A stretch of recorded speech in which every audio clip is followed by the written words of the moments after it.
Olá, amigos, sejam bem-vindos ao nosso quadro Conexões Tecnoshow. Falamos aqui diretamente da Tecnoshow Comigo 2026. E o nosso convidado aqui de hoje é o professor Gustavo Siqueira Rezende, pesquisador científico da APTA Regional de Colina, e veio aqui abrilhantar e trazer muito mais informação para nós nessa edição da Tecnoshow. Professor Gustavo, seja bem-vindo à nossa Tecnoshow Comigo 2026 e já começo te perguntando a sua impressão e a sua expectativa para essa feira desse ano. Ô Birajara, para nós é uma honra, um prazer muito grande estar aqui na Tecnoshow Comigo. Eu que já estive aqui há muitos anos atrás, você falou que estava lembrando, acho que a última vinda aqui foi em 2015 e a gente espera aí estar trazendo uma mensagem, algumas informações relevantes para os nossos amigos, parceiros aqui da Comigo. E a impressão é a melhor que tem, né? A feira está lindíssima. Se você ainda não veio, venha. Venha, dá tempo ainda. Venha, dá tempo. A feira está maravilhosa, muito bem organizada, os stands lindos, uma programação aí de informação espetacular. Então, a impressão é a melhor possível da Tecnoshow Comigo 2026. Maravilha. Gustavo, a sua apresentação tem o título assim, Cenário de Alta, como lucrar com a pecuária. O produtor normalmente ele tem uma tendência de atribuir, às vezes, a dificuldade ou o insucesso da atividade ao preço da arroba. No momento, o produtor que está nos ouvindo, o preço da arroba está valorizado, mas não necessariamente ele vai lucrar, né? Quais seriam alguns pontos principais para o produtor ter atenção especial para que ele possa alavancar sua atividade, ganhar dinheiro com segurança nesse momento tão importante? O produtor ele tem que ter a ciência. Claro, tem que ter a informação, conhecimento, que a pecuária de corte ela é cíclica. Então o preço está lá embaixo, o preço sobe e depois o preço cai. E isso vai acontecer de novo. A gente já está esperando agora a possível alta, mas num futuro maior tem uma queda de preço também. Isso é cíclico na pecuária de corte, desenhado, não é bonitinho, não sobe em linha reta, como diz o Rogério Goulart, e nem cai em linha reta, mas ele sobe e desce. O que o produtor tem que entender é que muitas vezes o produtor, você relatou, ele se empolga com o preço e esquece dos custos. Ele tem que entender que qualquer atividade a gente vive da margem, sobra. Você vendeu o valor da sua produção total menos seus custos. E a maior parte dos produtores, tem certeza que quem é parceiro da Comigo aqui não, mas a maior parte dos produtores não sabem seu custo. Então ele fica só no preço. O que o produtor tem que entender? Que nesse momento de preço alto, o que eu comecei falando que ele sobe e desce? A gente não sabe, tem certeza nem até onde ele vai subir e nem quando. Então o que é uma questão agora? A arroba está valorizada, mas as categorias de reposição, ou então para quem faz ciclo completo, tem que aproveitar essa arroba valorizada. E para quem compra, produz e vende, quem vai comprar um garrote, um bezerro, ele também tem que ter essa ciência que vai ter uma curva. Então, o que ele precisa entender? Nesse momento, é o momento de você acelerar o giro desse animal. Entendeu? Se está num preço baixíssimo, igual teve há 2, 3 anos atrás, o bezerro estava extremamente barato, é o momento que você pode até se dar luxo, comprar um bezerro e caminhar com ele um pouquinho mais devagar, esperando a valorização. Agora não. Essa valorização acontece muito rápida, vai ter sobe e desce, mas ele não pode ficar com estoque caro parado. Tá certo? Então ele tem que ficar, esse estoque caro, porque na arroba valorizada o seu estoque fica valorizado. Então você tem que realizar no ele a ponto de conseguir apurar seu lucro e entender que a produção está conectada com o econômico. Não existe desconexão. Existe o seguinte, qual que é o melhor caminho para eu fazer neste momento? Tem que ser esse. Qual que é o melhor caminho para eu fazer num outro momento? É aquele. Decisões produtivas, elas têm que estar alinhadas às questões econômicas. Perfeitamente. Gustavo, pegando gancho nessas decisões, elas têm impacto conforme o tamanho da propriedade. A gente ouve também assim, o cara fulano faz isso porque ele é grande, eu sou pequeno, eu consigo fazer, o produtor pequeno consegue tomar essas decisões importantes? O Birajara consegue, e na verdade é o seguinte, a gente acompanha ou convive com produtores de todo o Brasil. Onde tem boi a gente está indo lá. E pequenos a gigantes. E eu vou te falar que os grandes têm algumas vantagens, talvez de uma negociação, uma coisa assim, só que ao mesmo tempo os sistemas dos grandes eles são mais engessados. Porque ele não muda a linha dele, ele não muda o jeitão de fazer de uma hora para outra, porque é muito grande. Você não consegue trocar abruptamente. Eu falo que é um navio. É um navio. Vamos falar assim, um navio, um transatlântico. Um navio, ele tem uma rota. A vantagem do navio é que se o mar está chacoalhando demais, ele consegue passar por uma tormenta, tá certo? Sem muito problema. Agora, um produtor pequeno, ele é um jet ski, é um barquinho pequeno, que ele pode mudar o jeito dele facilmente, tá certo? Então, o produtor tem que ter essa vantagem da agilidade que ele tem para poder fazer isso. E aí, se você fala assim, mas o grande tem dinheiro. Só que na hora que você pega o grande ter dinheiro, como é muito gado, como tudo é muito, também não tem dinheiro que aguenta isso aí, entendeu? Assim, para qualquer movimento, qualquer R$5 a mais que sobe numa reposição, impacta muito no caixa do grande. Se o milho subir, impacta muito no caixa do grande. Então, assim, não venham com... isso aí eu acho que é uma desculpa. A gente tem que entender, assim, qual que é a sua fortaleza e qual que é a sua fraqueza, certo? Eu não estou falando assim, todo mundo tem pontos fortes e pontos fracos, mas eu enxergo assim, eu vejo, de norte a sul no Brasil, produtores pequenos, médios e grandes, eficientes e ineficientes, que ganham e que perdem dinheiro. Então, para mim, eu estou cada vez mais convicto que não é aonde você está, nem o seu tamanho que vai dizer se você vai ganhar ou perder dinheiro com a atividade. São as atitudes do dono em aproveitar essa oportunidade e falar assim, o boi está subindo, eu vou lá nesse momento, qual que é a melhor ferramenta para eu fazer isso, para eu garantir um preço, eu tenho que rodar esse gado mais rápido. Agora, o que é bom? Você está comprando, somente quem compra uma reposição, está comprando um bezerro mais caro, será que esse bezerro vai dar dinheiro? Faz suas contas, vê o que você pode pagar e já faz por exemplo, uma put, uma garantia. Você não precisa travar no mercado, mas já faz um preço mínimo lá na frente, para você ter segurança que o seu negócio vai rodar. Porque uma hora sobe, outra hora cai, e você não pode estar a ver navios isso, entendeu? E nesses momentos de alta, costuma no mercado ter quedas agudas, sabe? Assim, dá um problema, igual já teve sempre. Você está lá na expectativa, então o mercado patina, volta 30 dias, depois vai. Então, você tem que estar protegido disso aí, em termos econômicos e produtivos. E a grande questão é você rodar mais rápido esse gado. Não fica com estoque caro, parado muito tempo no seu negócio, não, que isso não é bom. Exatamente. E fazendo essas medidas de segurança, o produtor dorme tranquilo, né? Consegue planejar, fazer com segurança o planejamento e ter sossego para planejar as próximas etapas. Né? Exatamente. Questão de tecnologia, Gustavo, hoje tem muito acesso. Nosso produtor, principalmente aqui na região do sudoeste goiano, ele tem muito acesso à tecnologia, né? Mas a gente vê que a adesão à tecnologia ainda é muito tímida por parte do pecuarista, né? O agricultor ele tem uma tendência a ter essa aderência com muito mais velocidade, com muito mais acesso, né? Onde que está o nosso erro? É na comunicação, é no acesso, é cultural? Como que você avalia essa aceitabilidade da tecnologia por parte dos pecuaristas? Eu reflito muito sobre essa sua pergunta, e o que eu vejo que é mais uma questão cultural alicerçada numa possibilidade produtiva. Vamos traduzir isso aí. O que eu estou falando que é cultural? A maior parte dos produtores, a maior parte dos pecuaristas nasceram e viveram, sempre mexeram com o boi, sempre tiveram boi.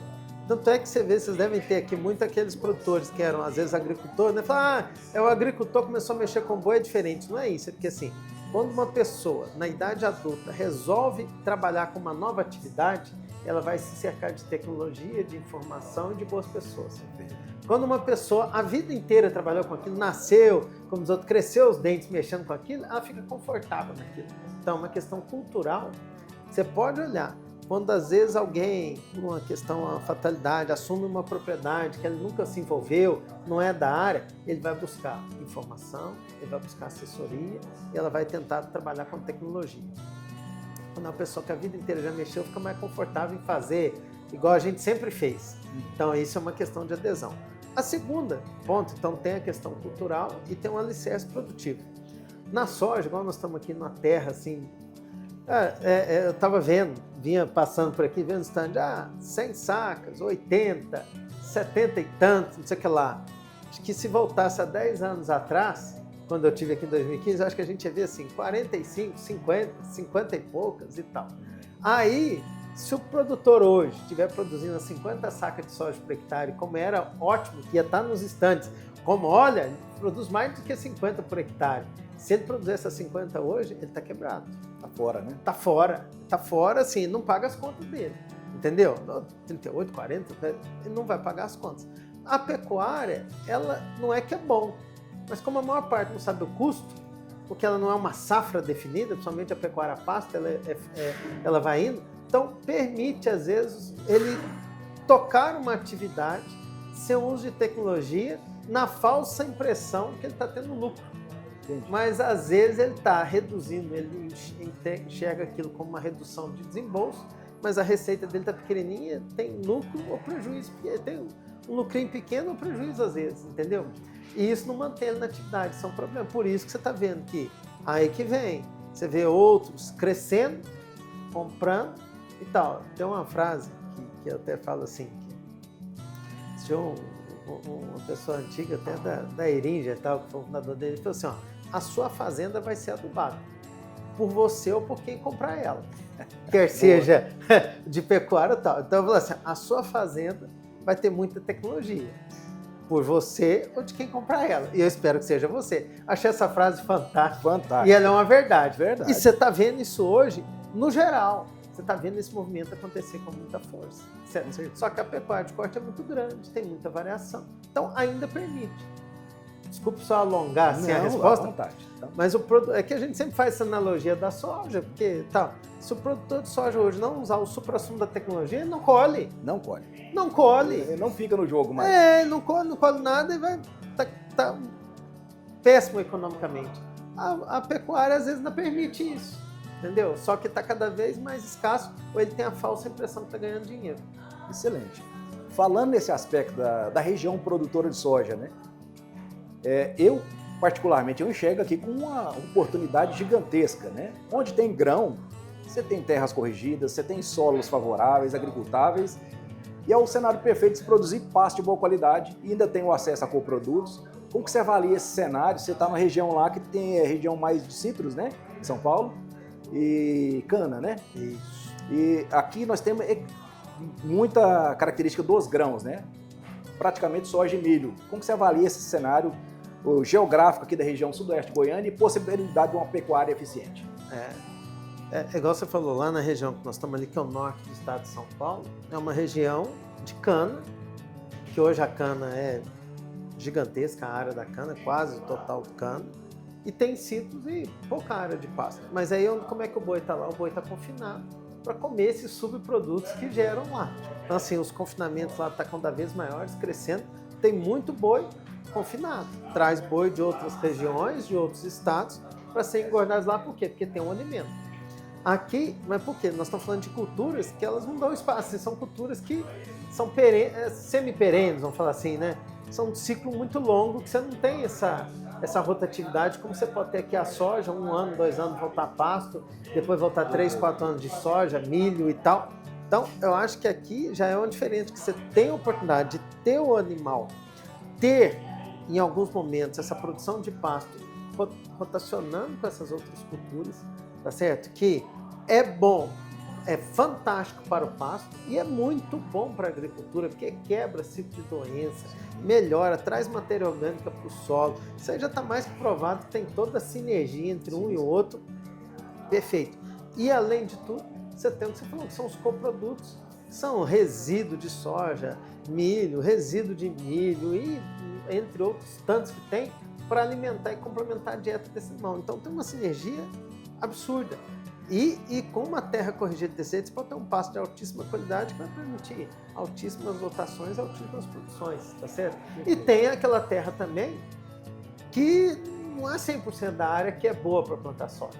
Eu falo assim, a soja a R$200, daquele jeito, você arrisca em áreas instáveis, áreas de baixa aptidão, porque mesmo se produzir pouco, ainda dá dinheiro. Quando você está com a commodity num preço mais acomodado, está num preço mais baixo, você tem que ter segurança. Então, tem áreas que são assim de alto risco para a soja. E que aí a pecuária vai nadar de braçada numa área dessa, porque essa área, que é a área mais ou menos da soja, é excepcional para produzir um pasto e fazer isso e trazer segurança para o seu negócio, para você não arriscar. E nós vamos mesclando isso para um lado para o outro. Entendeu? Assim, já acabou de você ter que formar um pasto, tem que ficar 30 anos com ele. Não pode. Você tem uma área que o pasto é uma cultura perene, está tudo ótimo. Mas não tem nenhum problema você usar por 2, 3 anos, pagando a conta, volta a agricultura e volta boi e assim vai, porque essa conta fecha maravilhosamente bem. Perfeitamente. A gente também usa, Gustavo, ouve, né, no nosso diálogo aqui com os produtores, se a pecuária compete com a soja. Eu não gosto do termo competição, dá a impressão que estão disputando alguma coisa, né? Mas a pecuária tecnificada, ela tem condições de trazer remuneração tanto quanto a soja. O que você tem visto aí nos cenários que você tem acompanhado ao longo do Brasil? Não, eu também não gosto da palavra compete, porque eu acho que o Brasil tem tanta área que é tão bom, porque eu falo assim, ó, quando a agricultura entra numa região, o que a gente tem visto a maior parte das vezes, aqui nós estamos numa região muito consolidada, mas manutenção, aumento do rebanho com a área sendo destinada para a agricultura. Quando isso acontece dentro da fazenda, o produtor fala assim, já que agora eu vou fazer, vou melhorar meus pastos, vou ter isso, eu quero aumentar meu gado e começar a plantar 30%, 40%, 50% da minha fazenda de agricultura. Então não é competição, é sinergia no suprassumo da palavra. Mas, se quiser usar esse termo, sim, uma pecuária intensiva, uma pecuária onde você maneja pasto, aí nós vamos falar assim, aí vamos ter adubar pasto, onde a gente suplementa o animal, onde isso tudo está sendo usado na essência, ela tem rentabilidade, ela tem margem, lucro por hectare, mais alta até do que a agricultura. Um dos gargalos que tem isso aí é porque quando o produtor ele vai entrar nesse negócio, ele tem que ter um aporte muito grande de dinheiro para comprar gado. Entendi. Se ele já tem o gado na fazenda, que é esse que aperta, aí é diferente. Entendi. Porque é outra coisa, uma das coisas que limita. Assim, ó, o maior limitador da pecuária de alta intensificação é o aporte que você tem que ter em gado. Você imagina, nós estamos falando, se a gente falar aí de projeto aí de 5, 6 ou mais, ou nós estamos falando aí em 10 bezerros por hectare, nós estamos falando só em comprar animal R$35 mil, R$40 mil. É muito, entendeu? Então, assim, pesado. Né? Então é isso por hectare. Entendeu? Então, no nosso entendimento, um limitante é esse. Agora, aquilo vai te deixar uma receita, uma rentabilidade compatível maior do que a agricultura. Só que o aporte desse inicial, ele é um ponto que já tem que ser falado para você entender o jogo que você vai entrar, entendeu? Quando o produtor já tem o gado, isso facilita muito. Ou então as parcerias, né? Cada vez cresce mais no Brasil. Alguém que tem um gado, está numa área que o animal não está produzindo, casa com esse outro que está numa área que tem alta capacidade produtiva. Excelente. Pessoal, caminhando aqui para o final da nossa conversa, fazer mais uma pergunta para o Gustavo, que é um gargalo comum na maior parte das propriedades brasileiras de pecuária, que é a dificuldade com os recursos humanos. E como conciliar, Gustavo, recursos humanos e tecnologia nesse cenário de pecuária lucrativa? Birajara, eu acho que assim, ó, eu também tenho tido a oportunidade de rodar o Brasil quase que inteiro e você pergunta assim, gente, qual que é a maior dificuldade que vocês têm aqui? Aí todo mundo fala assim, mão de obra. Mão de obra. Aí aqui eu falo, não, é porque a soja, o outro. Aí lá é porque é a cana, o outro é porque montou uma usina. Aí é eucalipto, é uma fábrica. Esse aí é uma questão geral e a gente vinha até conversando, assim, ó, lá no nosso centro de pesquisa, o que hoje está o nosso gargalo? Falta de aluno de pós-graduação, não podem chamar de mão de obra, né? Assim, mas são pessoas, né? Então, assim, hoje o grande limitante no mundo, como uma coisa geral, é a questão de pessoas, de mão de obra, de pessoas para realizar. E a gente tem acreditado muito e tem aumentado violentamente a questão de tecnologia na agropecuária como um todo e na pecuária também, entendeu? Então, assim, hoje nós já estamos em alguns projetos que a gente está acompanhando, que a gente está trabalhando com coxos de alimentação controlada. Então a gente tem um projeto que trata de boi no Mato Grosso, mas quem comanda o trato do boi está em São Paulo.